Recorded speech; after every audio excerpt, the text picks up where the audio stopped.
You've tuned into the Team Shelby Racing Show. Get in, buckle up, hang on. We're going live.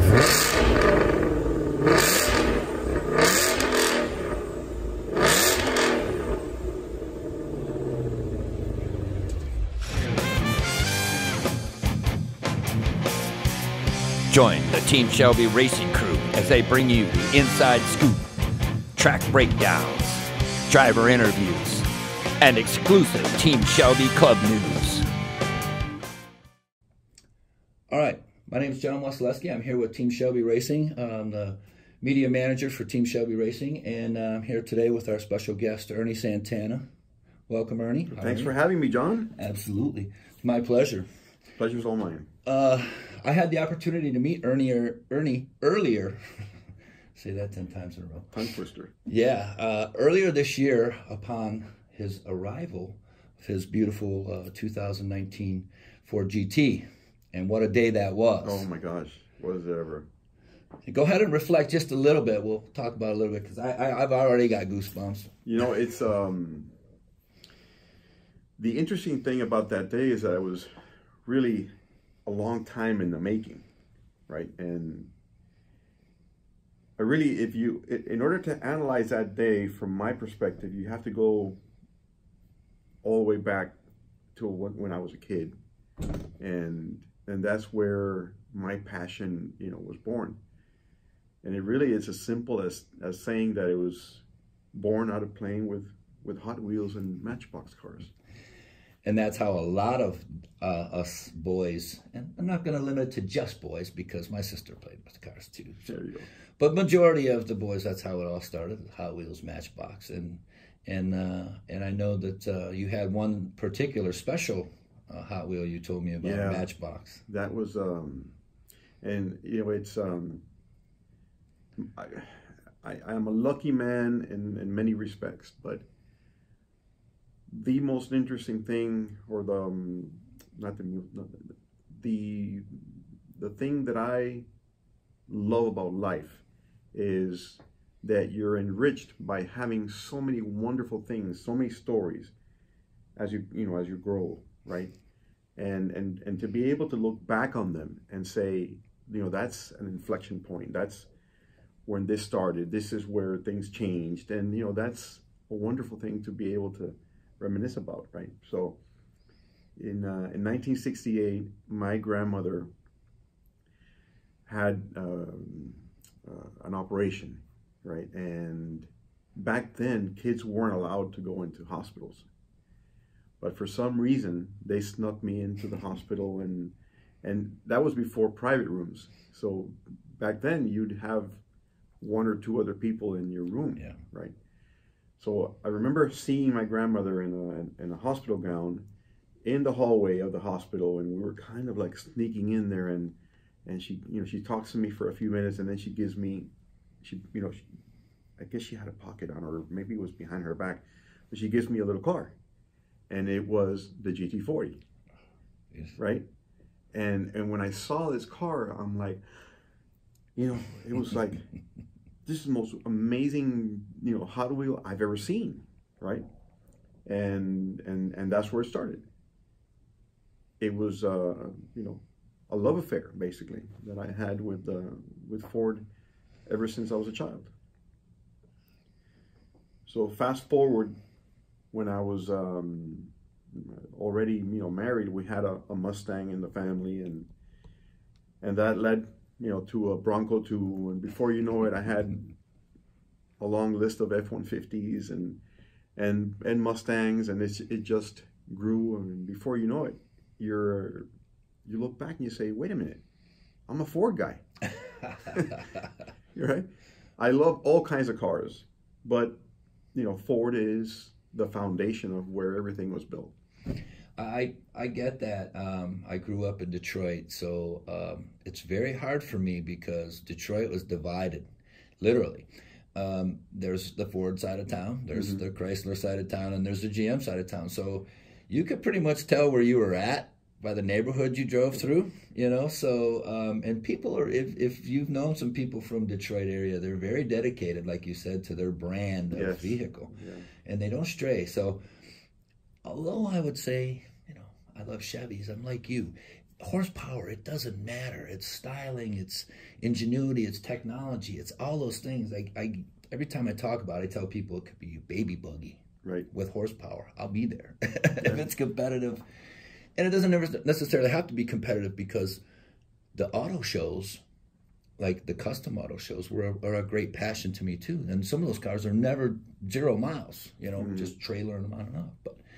But talk about a little bit about the again, extending that. Now you have this beautiful. You had a previous GT. Well, there's a hell of a story there. So I think it was 03 when Ford shows the concept car, right? So when they show this car, I'm like, you know, and it was immediate. Like, it wasn't a question of, gee, you know, you think I can one day get this car? I mean, like, or how do you do it? And I'm like, I don't care if I have to sell a kidney. You know, if they make this car, I'm going to get this car, whatever it takes. And it's interesting because, you know, I want to put a footnote here, because at the time, the most expensive car I had ever bought was, you know, a $30,000 car, right? Yeah. So it was the beginning of, you know, of an escalation of sorts. But when I saw, that concept car, I think it was a yellow car, I'm like, oh my Lord, you know, this is just brought me back.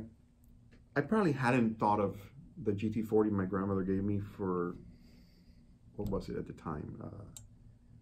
30 years? Exactly. Right? Until that day. Until that day, and I'm like, wait, you know, this is boom, and then all the wires started. But, so then I think it was fast forward now to, I don't know when, you know, the exact dates, but when they started selling the cars, they decided, okay, we're going to build this car. And it was just like a question of, you know, all right, take my money, take my money. Who wants to take my money? I couldn't get rid of it fast enough. Get rid of, you know, like, let's do this, you know, whatever it takes. And you know, it was the early cars, they started selling for ridiculous amounts. I mean, yes, I remember $500,000 on. There was an auction. Quite a controversy over those auction exactly. versions. Yeah. So, and then, you know, the early adopters, you know, started paying like super amount of premium for you know, for the car. And I couldn't get to that level, but I said to myself, you know, look, I don't care, you know, I'll have the rest of my life to pay off this debt. Right. You know, I'm embarrassed with the burden I'm putting on the family, but I got to get this car. I mean, I work hard, you know, I've made a decent living.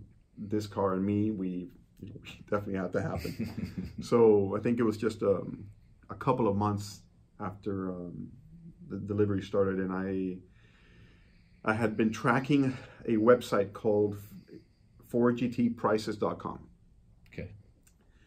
And you know, they posted all the cars. Like they just sold. You know, this. I don't know how they found out, but there was this website, and for all I know, it could have been bogus. But who knows now?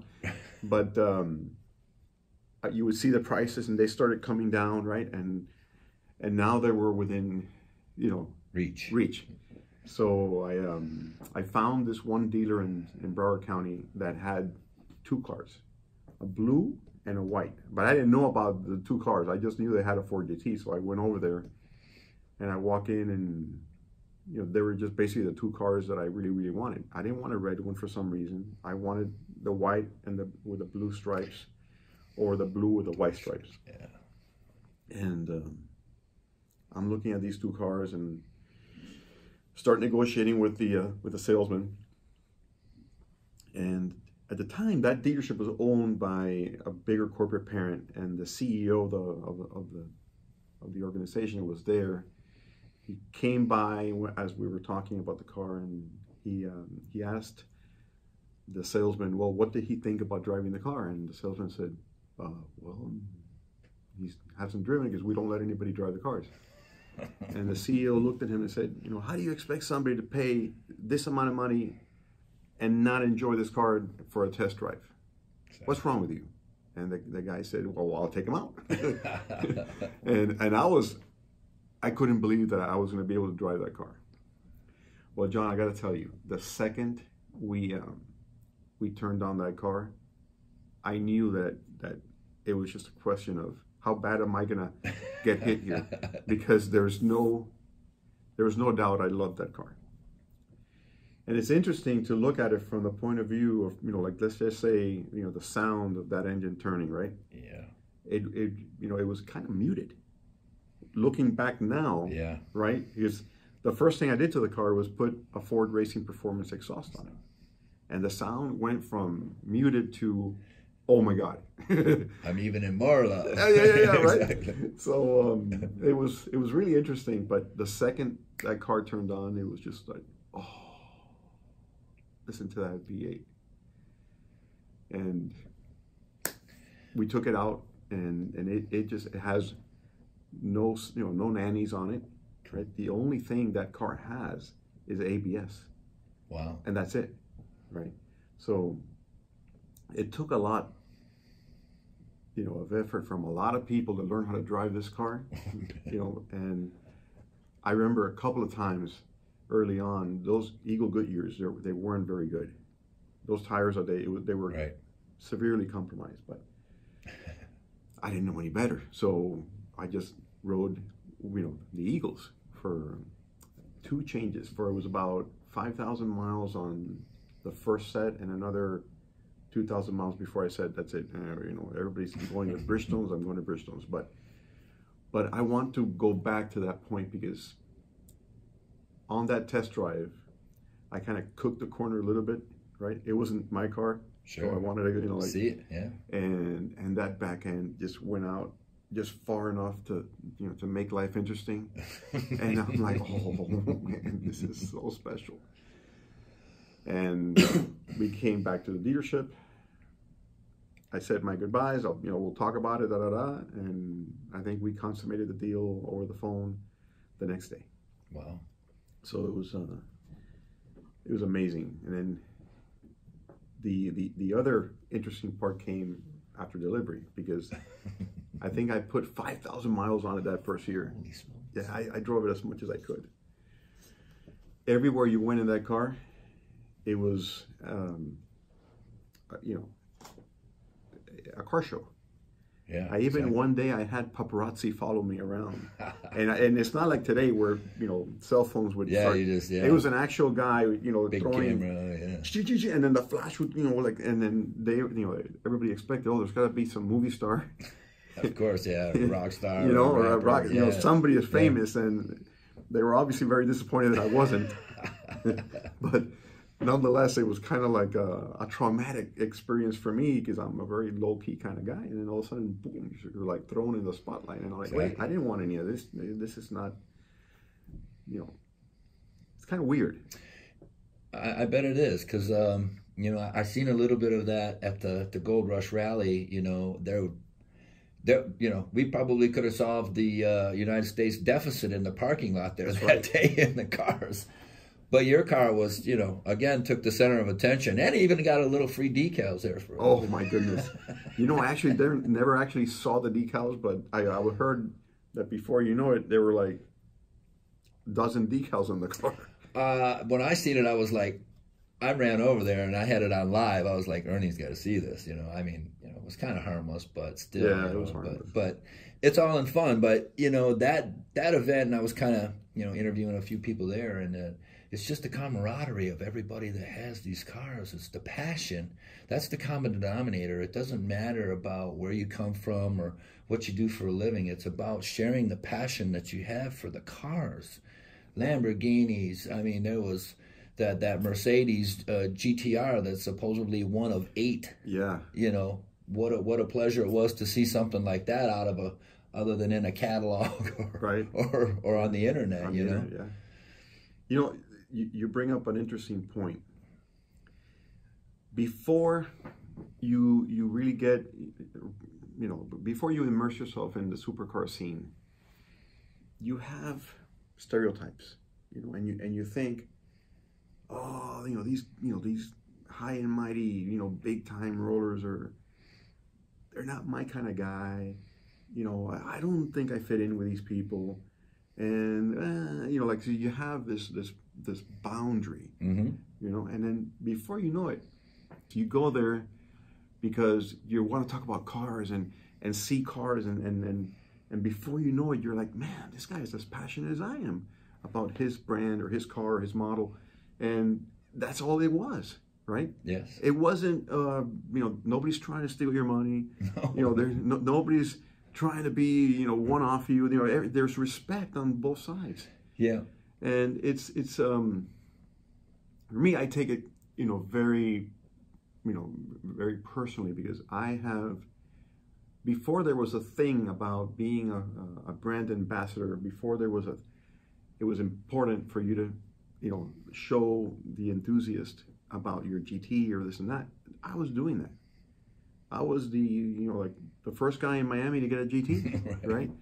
And I'm probably one of the longest serving members of the Ford GT Forum that have actually kept their car and have had it since 05. Got it, right. Right, and so a lot of these things are really a lot of us have been doing it for a long time, even before it became a thing that we had to do.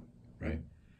There's nothing that warms my heart more than being at a gas station and having a dad kind of like, you know, come over here, hey, you know, sir, would you mind if I take a picture?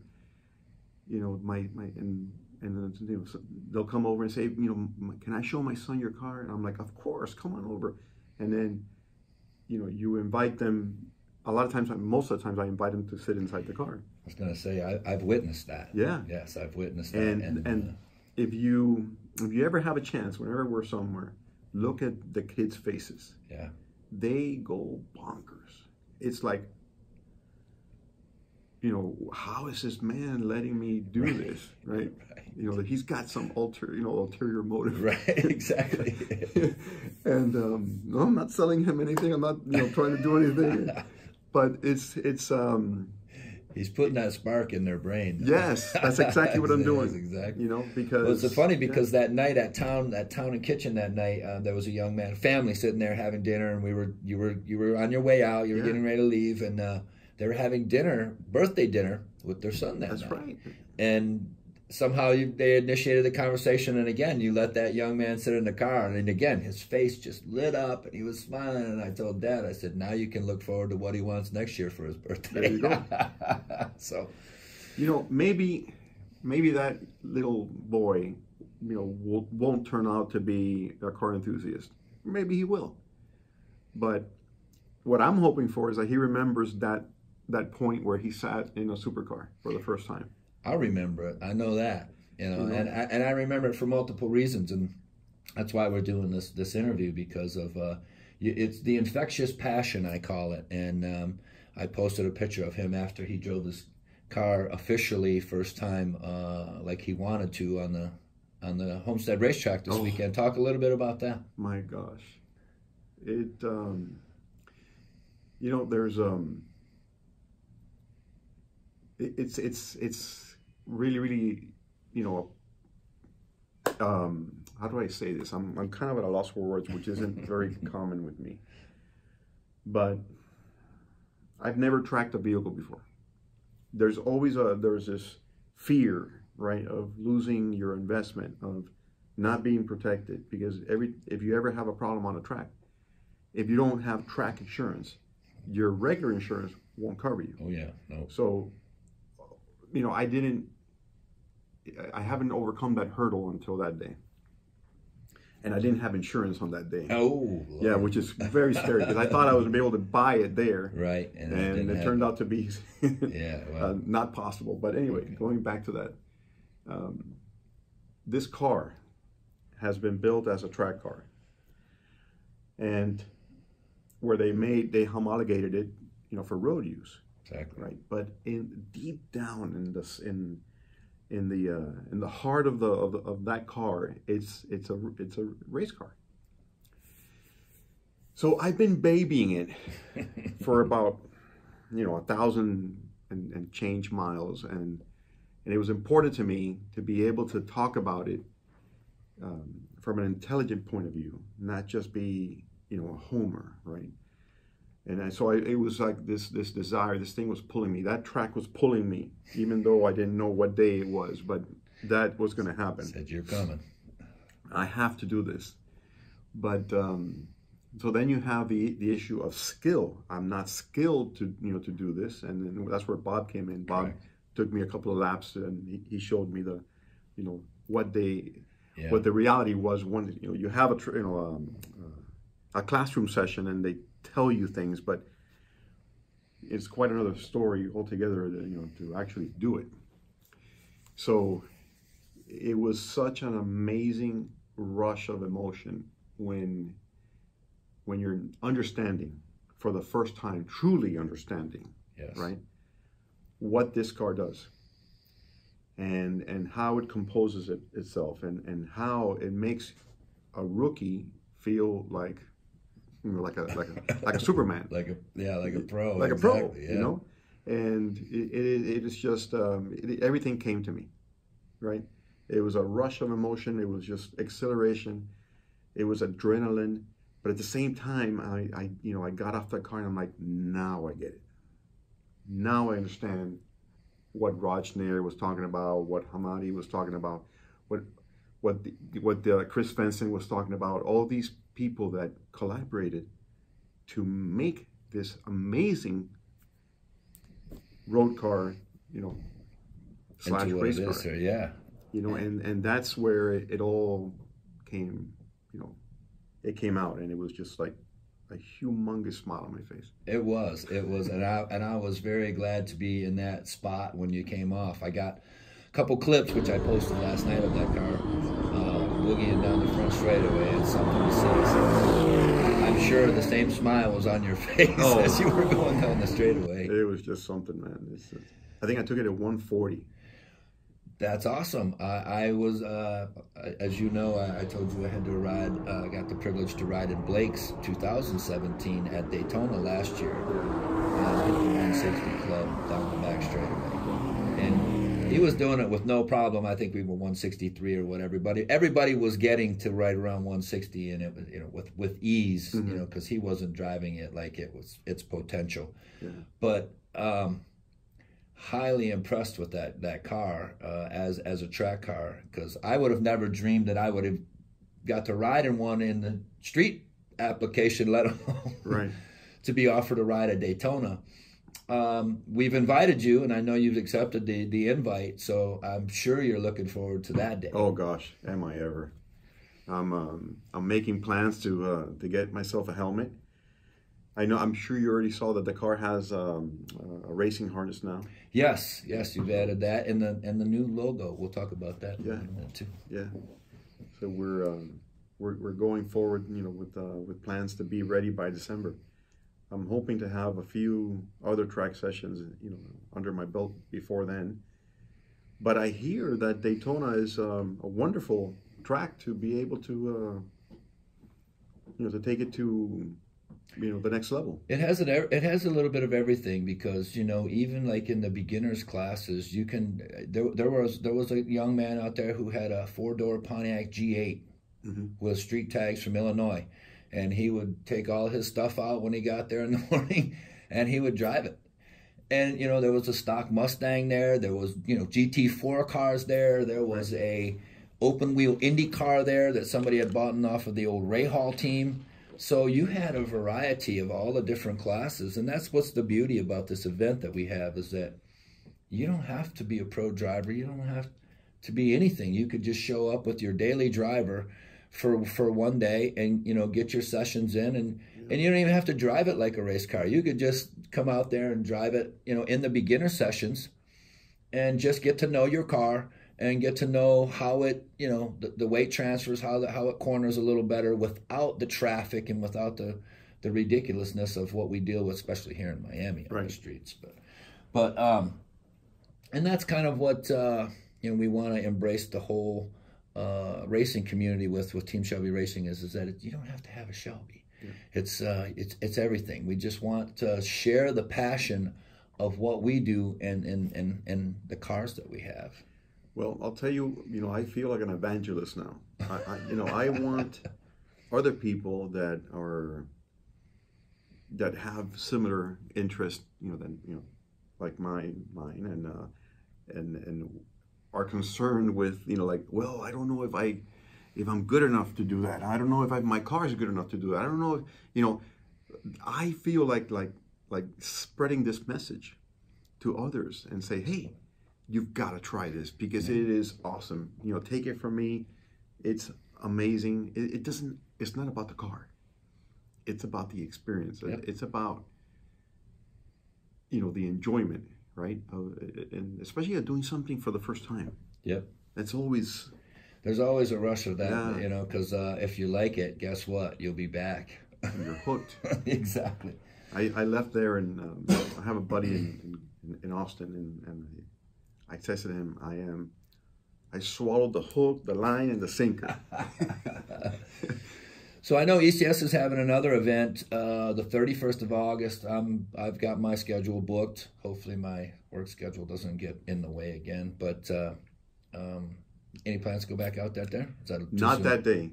I've got. I know you got a schedule. I've got a schedule that I have to follow, but yeah, it's. I've got a tricky schedule with my other pursuits, and it takes me away for quite some time during the fall. But I am going to, reinsert my, this other passion that I've developed back into my schedule somehow. Yeah, we could do a whole nother show here on Ernie's other passion that we similarly share, which is hunting, and but we won't get into that. We'll save that for another day of time because that's a whole nother thing. But Ernie, I can't thank you enough for your time and your infectious passion for not only the cars but life.